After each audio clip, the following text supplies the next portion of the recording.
How to use PolyBuzz AI. In this video, I'll show you how to use PolyBuzz AI. So to get started, go ahead and open PolyBuzz AI into your browser.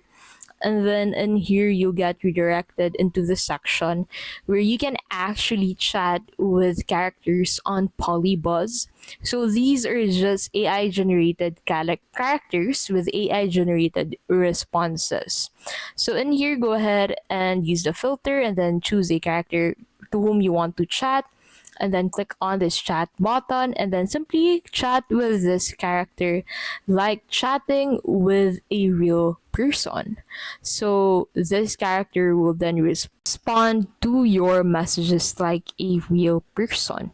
So you can also generate images on PolyBuzz. So once you click on this generate image tab, you'll be able to find this option to generate image or ship characters on PolyBuzz. So to generate image, you need to sign up for an account first, and then once you're in, you can go ahead and proceed on generating images. So in here, you need to enter the prompt that you want to use to generate that specific image, and then select the setting, and then set the subject, and then click on generate once you're satisfied with this.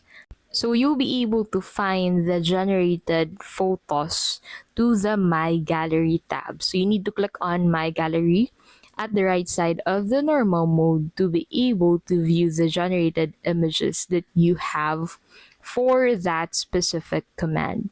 So this is how it would look like for me. And then once this is generated, this is how it looks like. And then if you also want to create characters, you can go ahead and create a character by clicking on this create character button. So in here, you can create a character from scratch or upload a JSON or character card image title to start with. Now you can also head over into the chat section if you already have chats. Now these are the perks of creating an account on PolyBuzz. You can discover the AI characters they have in here. You can generate image videos using PolyBuzz AI, and you can also create a character on the platform that anyone on the platform can chat with, and that is how you can basically use PolyBuzz AI.